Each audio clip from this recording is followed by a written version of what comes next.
రాజేష్ నాయక్ గారిని 2 నిమిషాలు మాట్లాడవలసిందిగా కోరుతా ఉన్నా. జై కాంగ్రెస్, జై కాంగ్రెస్. జరా ఇక్కడ మన ఎమ్మెల్యే గారికి మాజీ మంత్రి వర్యులకే వినిపిస్తలేదట, బయట ఉన్న వాళ్ళకి ఏం వినిపిస్తుంది? జై కాంగ్రెస్. Thank you. నేటి కడియం కావ్య గారి ఎంపీ ఎన్నికల్లో భాగంగా వారిని గెలిపించుకోవడం కోసం ప్రచారం చేయడం కోసం వచ్చినటువంటి స్థానిక ఎమ్మెల్యే యశస్విని రెడ్డి గారికి, అదేవిధంగా మాజీ మంత్రివర్యులు తెలంగాణలో గిరిజన రిజర్వేషన్ ప్రదాత రవీంద్ర నాయక్ గారికి, అదేవిధంగా మండల అధ్యక్షులు సురేష్ నాయక్ గారికి, అలాగే youth, SC cell, ST cell, minority, Kisan, NSUI, మహిళ, అలాగే ఇక్కడ వీచేసినటువంటి కాంగ్రెస్ పార్టీ కుటుంబ సభ్యులందరికీ పేరు పేరున చేతులు జోడించి నమస్కారాలు తెలియజేస్తా ఉన్నా. గతంలో ఇక్కడ పాతుకుపోయినటువంటి ఊసరవెల్లి దయాకర్ రావుని 47,634 ఓట్లతో ఈడ పత్తకు లేకుండా పర్వతగిరికి పంపించడం, మన యశస్విని రెడ్డిని అసెంబ్లీకి పంపించడం జరిగింది.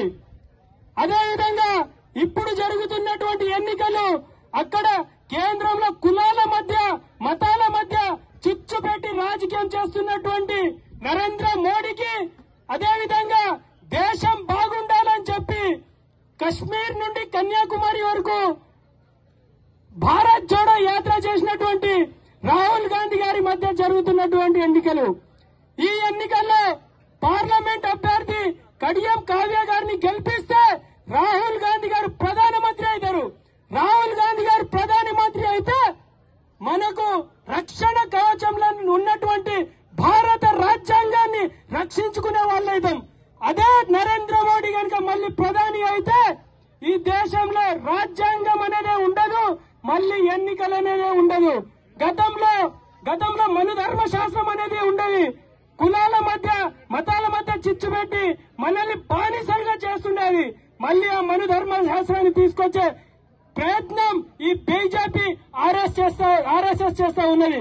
కాబట్టి మనం ఏ విధంగా అయితే ఎమ్మెల్యే ఎన్నికల్లో మన ఎమ్మెల్యే గారిని అత్యధిక మెజార్టీతో గెలిపించుకున్నామో, అదే విధంగా మళ్ళీ అత్యధిక ఓట్లేసి ఎంపీ గారిని గెలిపించుకోవాల్సిన బాధ్యత మన అందరి మీద ఉంది.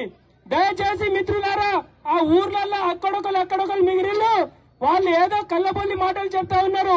ఈ 5 సంవత్సరాల వరకు కాంగ్రెస్ ప్రభుత్వమే ఉంటది. ఇక్కడ యశస్విని రెడ్డి గారు మాత్రమే ఎమ్మెల్యేలుగా ఉంటారు. ఏ పని చేయాలన్నా మన మేడం గారే చేస్తారు. దయచేసి మనకు వచ్చే అభివృద్ధి పనులు, మనకు వచ్చేటువంటి నిధులను మనం అన్ని దక్కించుకోవాలి అంటే ఖచ్చితంగా మన ఎమ్మెల్యే గారిని గెలిపించినట్టే ఎంపీ గారిని కూడా గెలిపించుకోవాలి. ఇప్పటికే 3,500 ఇళ్లను మన ఎమ్మెల్యే గారు తీసుకొచ్చారు.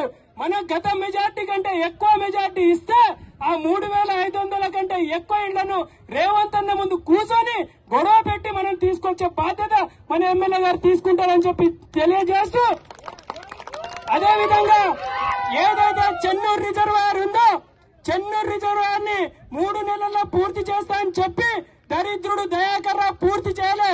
ఆ శని తాకే, రైతుల శని తాకే ఇవాళ ఆయన ఓడిపోవడం జరిగింది. ఇప్పుడు మనం ఎమ్మెల్యే గారు ఆల్రెడీ ఆ పనులను ప్రారంభించడం జరిగింది. పనులు కూడా చేపిస్తున్నారు. అతి త్వరలోనే కాలువలన్నీ పూర్తయి మనకు నీళ్లు వస్తాయి, రైతన్నలు కూడా బాగుపడతారని చెప్పి తెలియజేస్తూ, ఎమ్మెల్యే గారికి ఒక్కడే తెలియజేయనది, అమ్మా మాకు ఎమ్మెల్యే గారికి ఒక్కటే మాట, మాకు డబుల్ బెడ్రూమ్ ఇండ్లు రాలే, ముఖ్యంగా డబుల్ బెడ్రూమ్ ఇండ్లు, అదేవిధంగా మా చెరువులకు నీళ్లు తెప్పించే బాధ్యత త్వరితగతిన తీసుకోవాలని చెప్పి